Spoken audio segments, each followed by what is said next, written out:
ہاشمی صاحب، آپ کیسے یاد کرتے ہیں بیگم کلثوم نواز کو اور ان کی سیاسی خدمات کو؟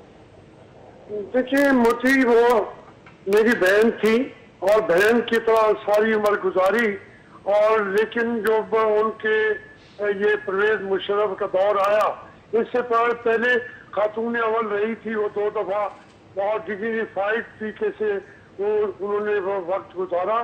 جب پرویز مشرف نے ان کی تمام فیملی کو، تمام پارٹی کو پابند سلاسل کر لیا، تو پھر وہ انہوں نے یہ بیڑا اٹھایا، قافلہ اکٹھا کیا، ARD بنائی، ایک پوری تحریک کھڑی کی، جس کے بعد ان کو پورے پاکستان کے اندر گئی تو جمہوریت کا دیا روشن کیا۔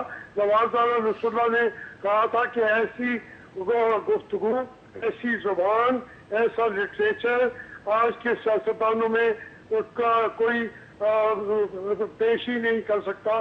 وہ صرف کلثوم نواز ہی ہے جو شگفتہ باتوں کے ذریعے وہ اپنے مقصد کو، اپنی بات کو کہہ دیتی تھی۔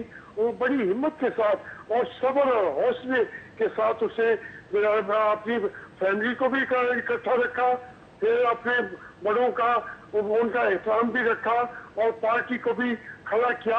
انہیں کار کے اندر ادھر ادھر رکاوٹیں ڈالتے تھے، لیکن وہ ہر قدم پر بہادر خاتون کی طرح رکاوٹیں توڑ کے میدان عمل میں آ جاتی تھی۔